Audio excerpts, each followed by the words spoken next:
Hey, what's up guys? It's Summer talking to you here.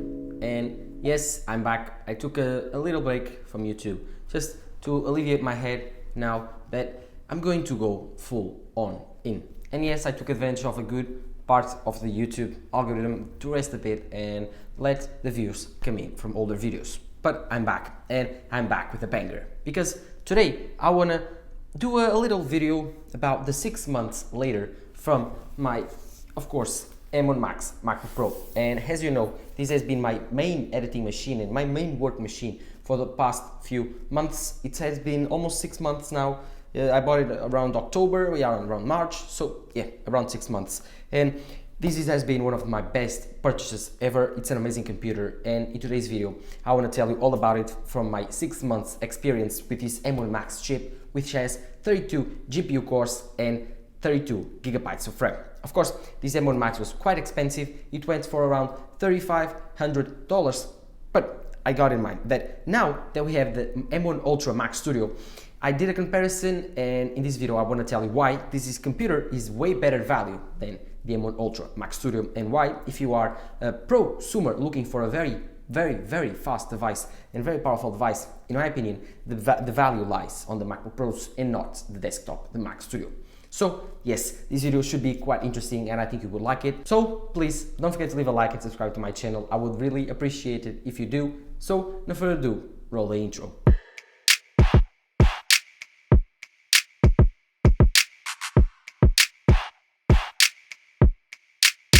As you know, the M1 Max MacBook Pro was launched on around October, and it firstly came around the final days of October. Yes, that has been the date that I've received my computer, and I could not be more happy with it. Because when I started editing here on Final Cut Pro, it was just a jump from my current setup, which was the 2018 iPad Pro using LumaFusion. It was quite a jump, let me tell you, and I love this computer. It is very fast, and it's just incredible. It's exporting stuff, rendering stuff, doing like live stabilization stuff, color editing, and of course audio monitoring. So I think this computer is one of the best packages you can buy. The speakers are incredible, the display is the best, the keyboard incredible, trackpad incredible, CPU performance incredible, GPU performance more than enough. Remind me that the GPU here is not the best, but the M1 Ultras is also not the best, and it is more expensive. So I think the M1 Max is the perfect middle ground for the pros that are looking for the most value for money in terms of performance. So if you want the most amount of performance, but you also think about budget, then I think this computer is the best, because you only get the M1 Max chip, you do not get the M1 Ultra, but you do get something that is very important, and with the M1 Ultra Max Studio you don't get, which is this incredible display. This is a mini LED 120 Hz ProMotion display, and it's just incredible. It has an amazing peak brightness, and it supports HDR. While with the Mac Studio, you will probably buy the Studio display or even another monitor that would be 99% worse than this. Even the Pro Display XDR from Apple, which is 32 inches, is worse than this display, just because in my opinion it doesn't have promotion, and that's a very big deal for my taste. And so yes, I do think this device is an incredible value, although it's very expensive. It has a ton of ports, it has the SD card slot, it has the HDMI, and then a Thunderbolt 4 port, and here it has 2 more ports, which is 2 more Thunderbolt 4 ports, and of course the MagSafe. This is very important. Not to forget, this computer also supports the headphone jack right here, and of course this is an incredible computer. If I open it right here, you will see this amazing 16-inch display. It's an incredible display, and I love it so much.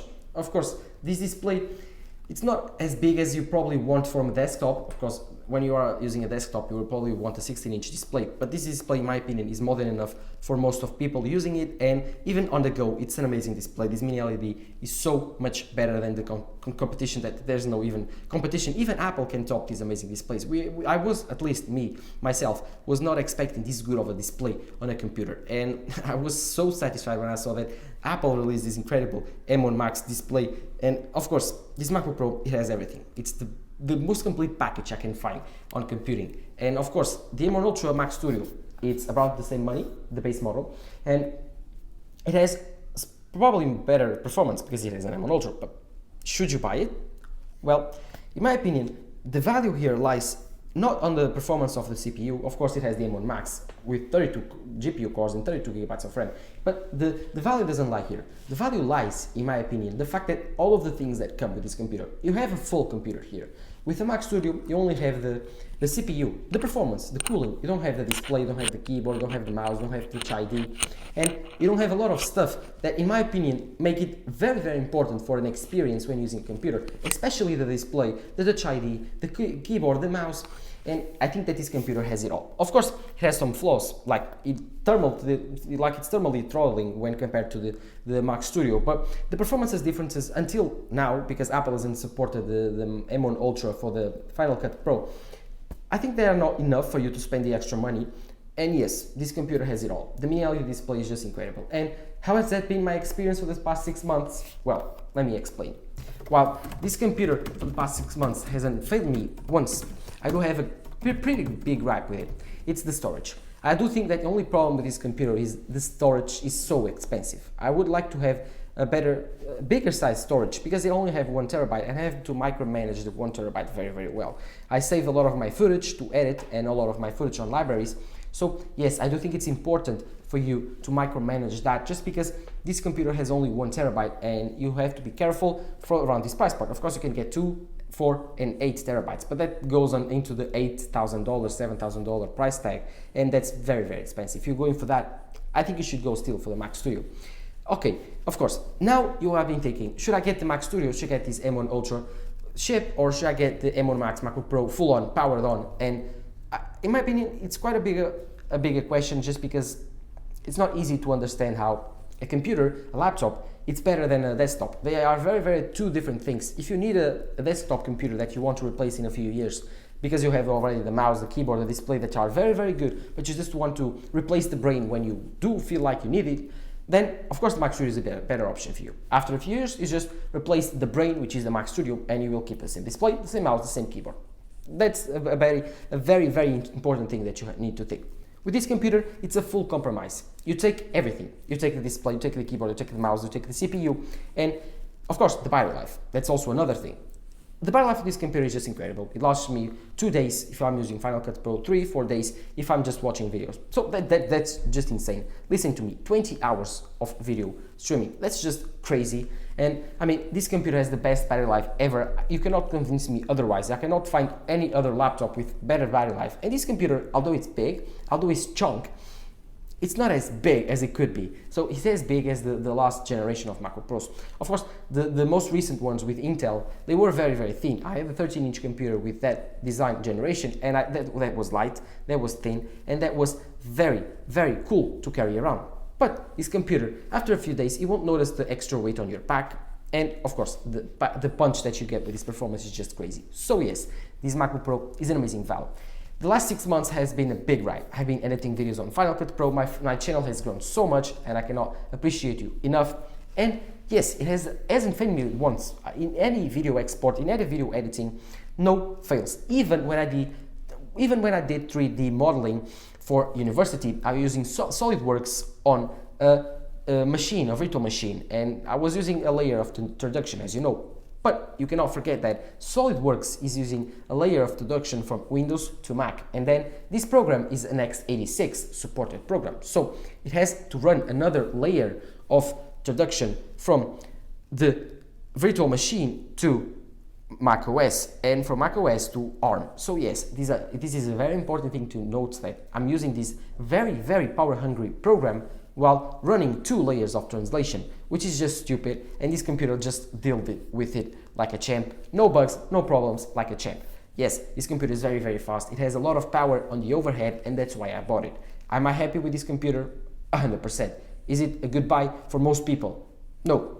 Because although it's a very good value, you get an amazing value, the base model 14-inch MacBook Pro, it has still the same keyboard, the same mouse, the same display, the same I/O. It's a little bit smaller, but it has the M1 Max chip.